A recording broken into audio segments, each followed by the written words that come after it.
Today on the channel, we're going to lay some hardwood floors, so stick around.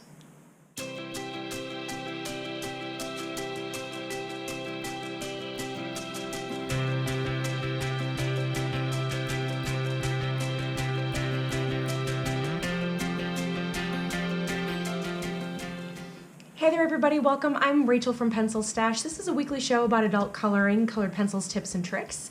If you're new to the channel, hit the subscribe button or that bell button to be notified when I've uploaded new content. And if you are enjoying my videos, do me a huge favor and hit that like button as it helps new folks find my channel.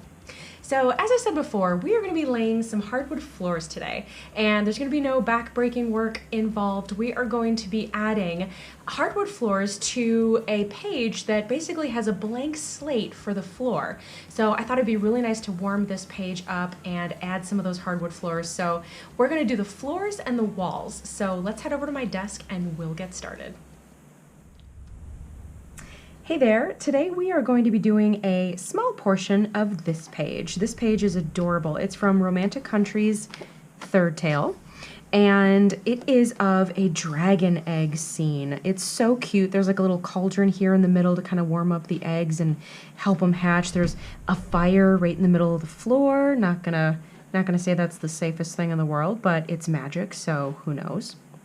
And we're just going to focus on a small portion of this page. We're actually going to just do a hardwood floor. So one of my favorite things to do is actually to take kind of the negative space that the artist has left us and kind of create something that wasn't there before. So we're going to take this very plain floor. My dog is shaking. And we're going to turn this into a hardwood floor.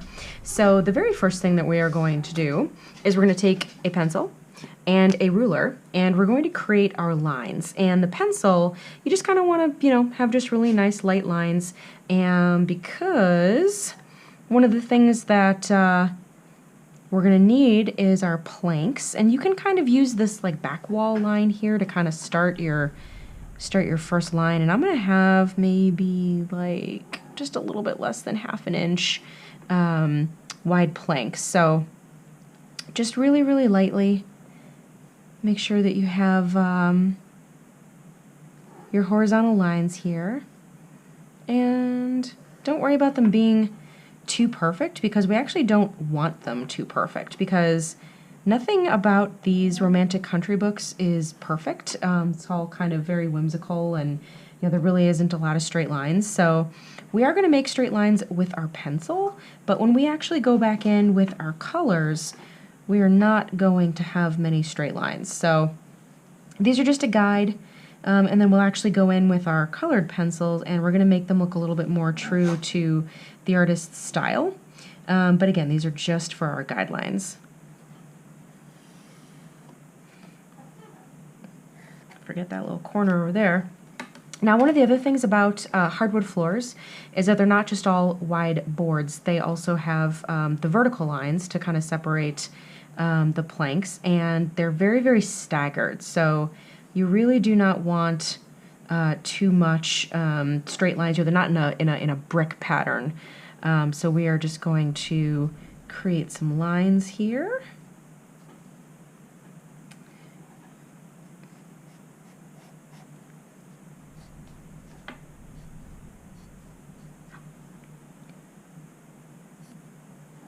There we go. All right, so now we're done with our pencil and our ruler. And so I've actually pulled a couple of browns that we're going to be using. And they're these, and I'll just kind of go through them as we go. But the very first one that we are going to use, I believe, is this sepia color. And sepia is my darkest brown, and I'm going to use that to kind of outline all of the different boards and put in some details. So we'll take our sepia, and again, you see how like none of these lines are really straight? So we don't want the floor to stand out like a sore thumb because it's so perfect. So we're going to take our sepia, and we're just going to kind of very, very loose lines. And we're going to want them wobbly. Don't want them perfect. My sepia is giving me problems. I just jinxed myself. I said I wasn't having any problems with breakage with the Prismacolors, but the sepia for some reason has been giving me problems.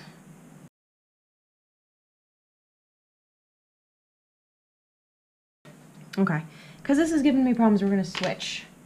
And we're going to switch to our dark umber, one of my other favorites, 947. And we're just going to put in some nail holes. We're going to put in some wood grain, and this is going to help us do that. So again, doesn't have to be perfect, shouldn't be perfect. Just do your best. Create lots of horizontal lines, a little bit of knots, anything that kind of gives you that sense of wood grain. And don't worry, because you can always come back later.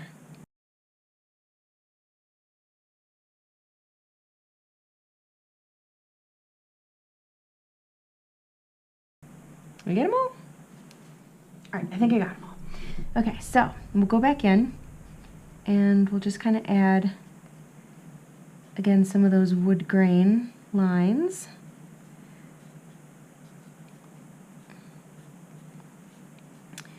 And these are going to be blended out, so don't worry if they're not perfect. So now that that is there, we're just going to go in with our light umber, and we're just going to make just kind of like a nice overall foundational layer on top of this, just to give it that first layer, and then we'll come back in. And I'm actually going in a horizontal direction with my light umber, just because if I get a couple of colored pencil strokes, that you can kind of see, it'll actually just add to that wood grain effect. Okay, now don't even worry about some of these like white spaces or places that it doesn't quite look finished.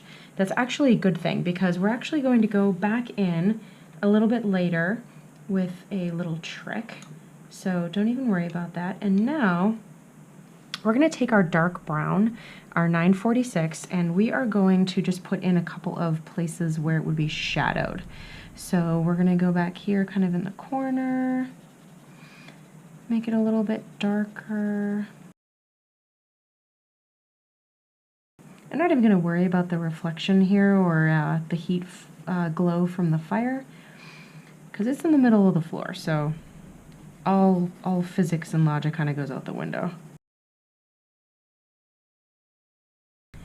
And now we're going to take our bronze, our 1028, and we are going to go over the entire floor, and this is going to really warm it up.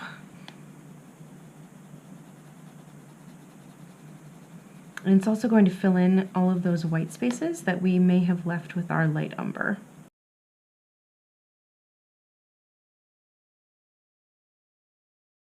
This page reminds me of Harry Potter, and I love Harry Potter.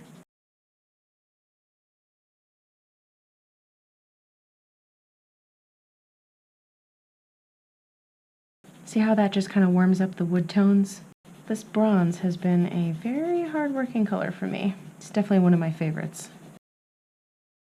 But it's nice because you can still see all that wood grain through there. You can still see a lot of that detail. You can still read the nail holes. And this bronze is actually acting as our blender. See how it's kind of softening all these little lines here? Okay.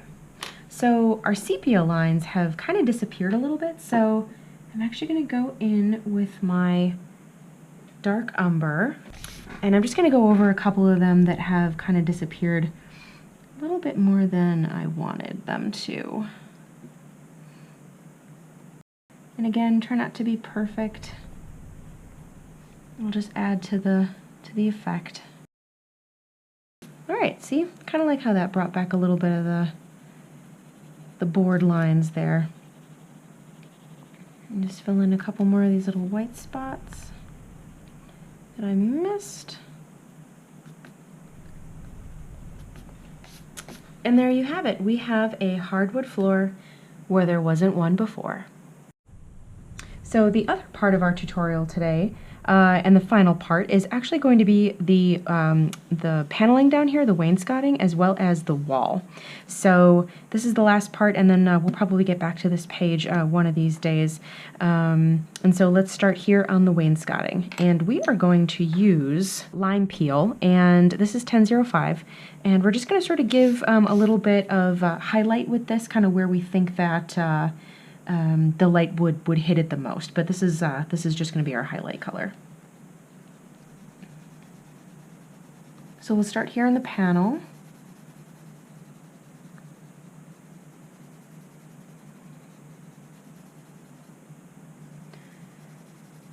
I think it would be light down here as that fire's hitting it. And then it'll also be nice and bright here around our lantern. And I'm actually going to grab a yellow so that we can make this just a little bit more realistic with our lantern glow. I'm going to grab my Deco Yellow, my 1011, and I'm just going to put in my lantern glow just so that I don't forget to use it later, because I have done that. There's nothing worse than a lantern that doesn't cast any glow. Okay, and then I'll clean that up later. It's just a placeholder.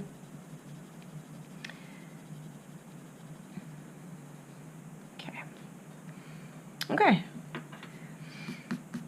And then I'm just going to do just a couple little areas here.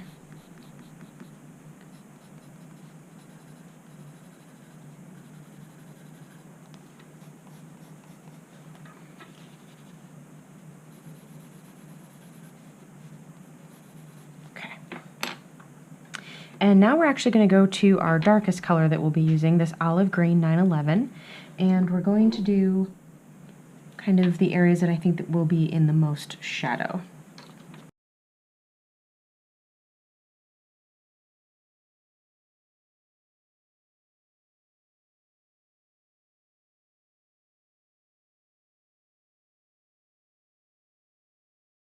Now we're going to take our transition color, this kind of medium color. I always like to use 3 colors because if you use 1 color, it just looks really flat. If you use 2 colors, adds a little bit of dimension, but when the 2 colors are kind of polar opposites in terms of color spectrum, you really need something to bridge that gap. So this is my 3rd color. This is Kelly Green 1096, and this is going to be my bridge in the gap transition color. Okay, now we're going to go back in with our olive green, and we're just going to clean up some of these areas that I want a little bit darker.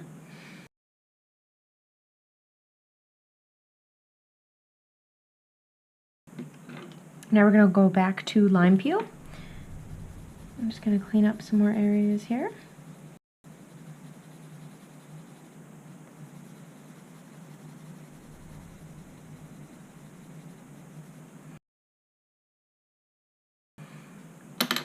And I might even use a little bit of my Deco Yellow. Just kind of add a little bit of glow here around the fire. Now there are some areas that I want just a little bit darker. I'm not quite getting that darkness that I really want. So I'm going to go in with my dark green and try to layer some on top of that just to give it a little bit more depth of shadow.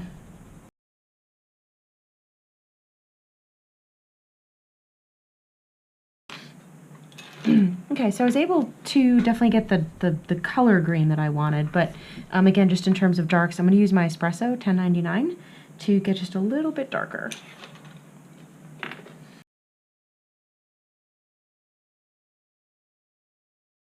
Blender 1077 just to kind of bring all these colors together. I don't want too many of those dark greens into my bright yellows, so I just did those first, just so I don't pull any of these dark pigments towards them. Now I'm going to do a similar technique on the walls, but it's going to be a much lighter green. So we are going to use our lime peel 1005, and we're just going to do a nice overall foundational layer on our back wall.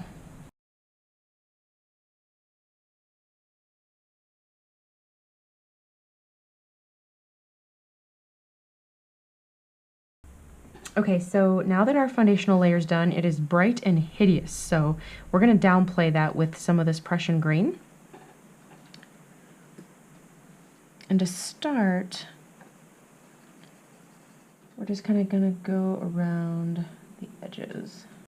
So what this is doing, this is really just layering these 2 colors. So I'm using very light pressure, because if I had just used my Prussian green, then it would not have had this nice kind of yellowish hue to it. So I'm not covering up all of the lime peel.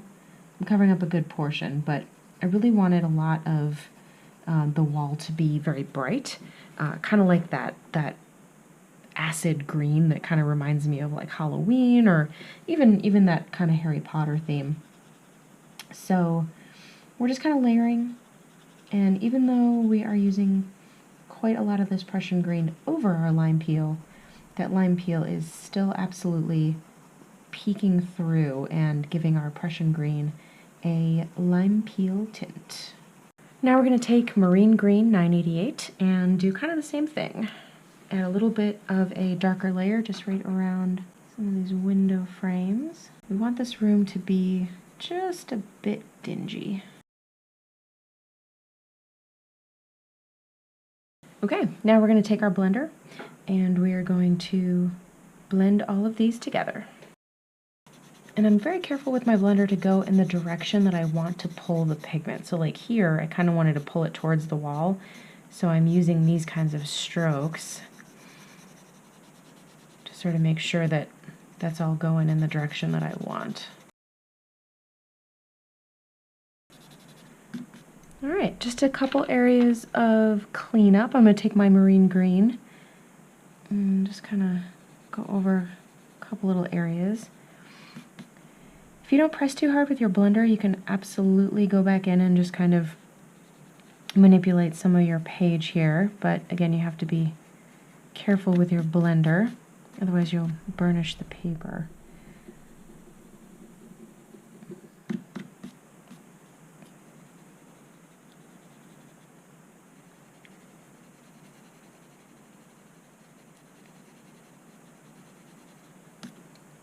There we go. Much better.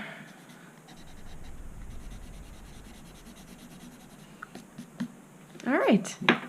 So that is it for today. We are going to end it here and pick this page up another time. But I really am very proud of this wood floor. I think it's a really interesting technique to use in your pages, especially when the artist gives you that nice blank slate. So thank you so much for joining me today. I really appreciate it. Be sure to like, comment, and subscribe if you have not already. I will be coming back next Friday with yet another video. Let's take a look at our featured work this week from Facebook and Instagram.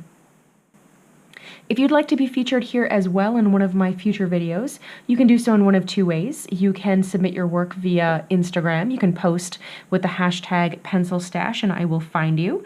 You can also join our Facebook group. It's called PencilStash Adult Coloring Group. We'd love to have you. We have a great little community of artists and we'd love to have you join us. Thank you so much for watching today. I will see you next time.